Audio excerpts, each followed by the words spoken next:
Greetings YouTube, Sussmeister here with my third Trainguy1988 video. There are nearly 800 train or railroad related songs by artists worldwide in every conceivable music genre, which means listening to them all would likely take over 2 full days. The earliest train songs date to 2 years before the first public railroad opened in the U.S. The first of these, the Carrollton March, composed by Arthur Clifton, was created to commemorate the groundbreaking of the Baltimore and Ohio Railroad on July 4, 1828. The song was also a tribute to Charles Carroll of Carrollton, the last remaining signer of the Declaration of Independence, who also helped establish the railroad and laid the first stone. The event inspired Christopher Meineke, no, nothing to do with that company, to compose his Railroad March, which was copyrighted 2 days later and dedicated to the directors of the same railroad company. The Wabash Cannonball, also known as the Great Rock Island Route, describes the scenic beauty and situations of the fictitious Wabash Cannonball Express as it traveled the Rock Island route. And in response to the song's popularity, the Wabash Railroad in 1949 renamed one of its actual trains, the Daytime Express between Detroit and St. Louis, the Wabash Cannonball. This name remained until the service was discontinued and Amtrak was formed in 1971. The song is on the Rock and Roll Hall of Fame's 500 Songs That Shaped Rock and Roll list, and is the oldest song on the list. Moreover, Roy Acuff's version of the song is one of the fewer than 40 all-time singles to have sold 10 million plus physical copies worldwide. Drill Ye Terriers Drill is an American folk song published in 1888 and attributed to Thomas Casey and Charles Connolly, words and music respectively.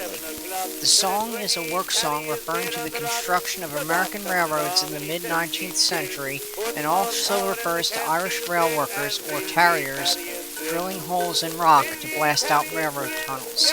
The term tarriers may also be in reference to the workers tarrying or delaying their work, or might refer to the workers digging through rock in much the same way terrier dogs dig for their quarry. The Ballad of Casey Jones is a folk song about engineer John Luther Casey Jones and his death at the controls of his locomotive in a collision with another train. The story goes that not long after Jones's death, an engine wiper and friend of Casey named Wallace Saunders first sang it to the tune of another popular song called Jimmy Jones while he did his work. Mrs. Jones, Casey's wife, said that Wallace's admiration of Jones was little short of idolatry. And Mrs. Jones also did not like the lines, "Now go to bed, children, and hush your crying. You got another papa on the Salt Lake line," as it incorrectly implied she had been unfaithful to Casey. The first published version for sale appeared in 1909, with dozens of versions published and millions of copies sold by World War I. The railroad cars are coming.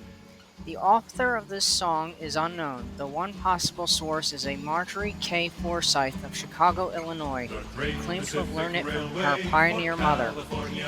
Its first appearance is in 1927 in Carl Sandburg's American Songbag. And while the term Pacific Railroad often refers to a transcontinental rail line, the song cannot refer to the original transcontinental railroad completed in Utah in 1869, as the song refers to New Mexico, an area not crossed by either company working on the line.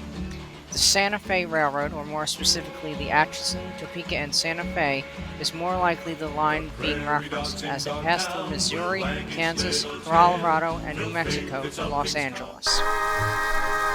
Speaking of Atchison, Topeka, and Santa Fe, there is a popular song referring to this railroad line, though it's more of a movie musical tune than a folk song. It was featured in George Sidney's 1946 film, The Harvey Girls, a tribute to the waitresses at the Harvey hotels that for decades had offered meals and a place to sleep for rail travelers heading west. Judy Garland, of The Wizard of Oz fame, performed the song in the movie, and this performance won an Oscar for Best Song. The song is also featured partially in two Tom and Jerry cartoons, Jerry and Jumbo and the Cat Concerto. Don't believe me? Watch.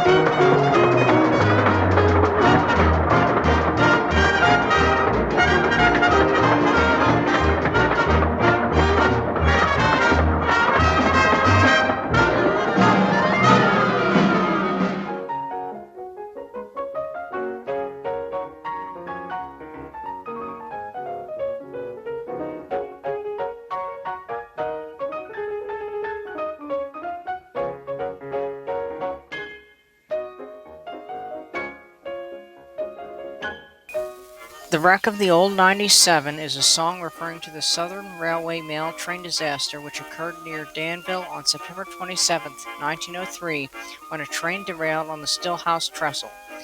It became a seminal piece of country music, though the lyrics incorrectly state that the train was going 90 miles an hour when it crashed, as this was in fact a lie propagated by the railroad to place blame on engineer Joseph Steve Brody, when in fact it was the railroad officials pressuring him to make up for lost time. A 1924 recording featuring Vernon Dalhart is sometimes cited as the first million-selling country music release. Chattanooga Choo is a 1941 song written by Mack Gordon and composed by Henry Warren. Originally recorded as a big band/swing tune, it was featured in the film Sun Valley Serenade and was the first song to receive a gold record in 1942 for sales of 1.2 million copies. And now for a song I think most of us will recognize. I've Been Working on the Railroad. The first known version appeared as Levy's Song in Carmina Princetonia, a book of Princeton University songs published in 1894. The melody may have been inspired by the cello solo at the beginning of Franz von Suppé's Poet and Peasant Overture, and anyone who doubts this, take a listen.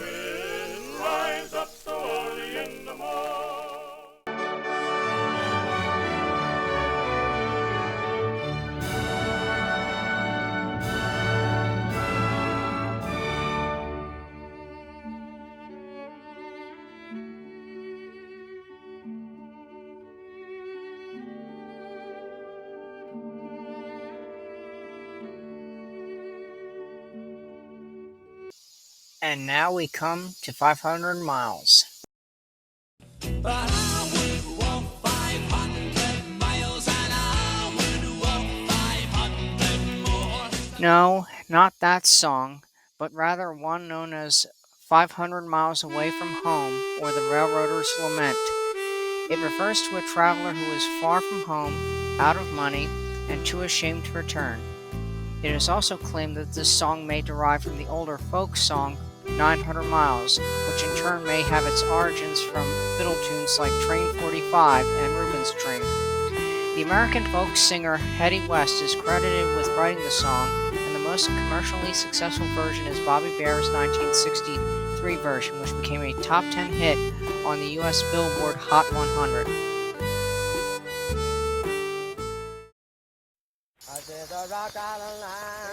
Rock Island Line is a popular American folk song supposedly about the Chicago, Rock Island, and Pacific Railroad.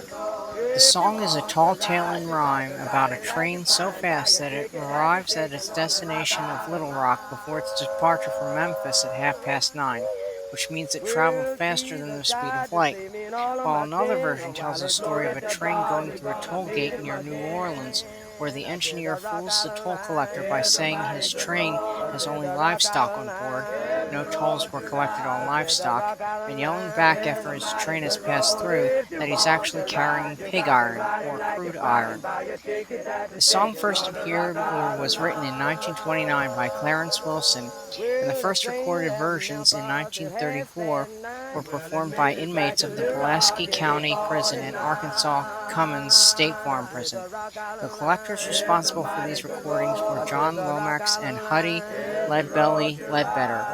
Both versions are dominated by a call and response chorus in which the leader sings "I Say the Rock Island Line" and the other's answer is "A Mighty Good Road." The song became a pop music hit in 1956 when Scottish singer Lonnie Donegan's version spent 22 weeks on the British charts, reaching the number 8 spot. It also did well in the US where it peaked at number 9.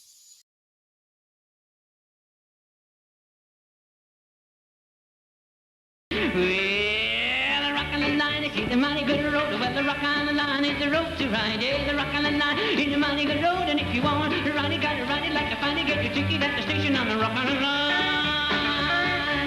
Well, I may be right, I may be wrong. I know you're gonna miss me when I'm gone. Paddy Works on the Railway is a popular American and Irish folk song.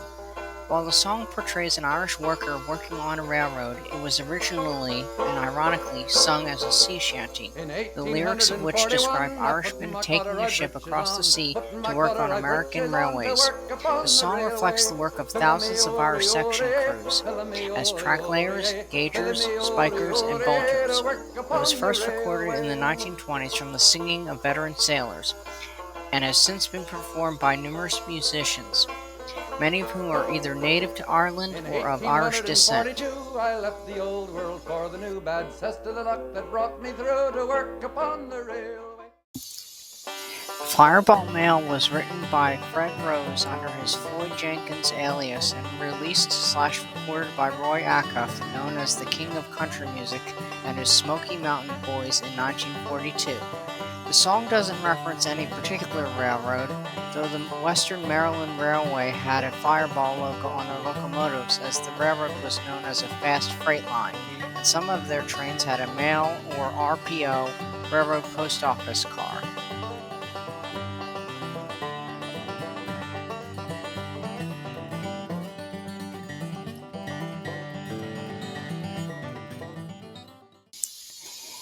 In the Baggage Coach Ahead was written by Gussie Davis in 1896. The song is an example of tearjerkers that were popular during the 19th century and tells the story of passengers on a train who are awakened one night by the sounds of a child crying.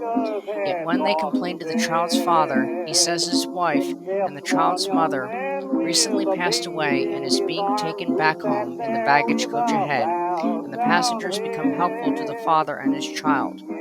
Various stories have been cited as the inspiration for the song, with one report stating it was based on the real-life instance of Dr. James B. Watson and his family taking his dead wife's remains back to her home in Pennsylvania, and another claiming that songwriter Charles K. Harris wrote a song with a similar plot some years before Davis's composition. Thanks for watching this video. If you have a railroad or train-related question, comment, or story, please feel free to leave it in the comments section below. And as always, have a good day.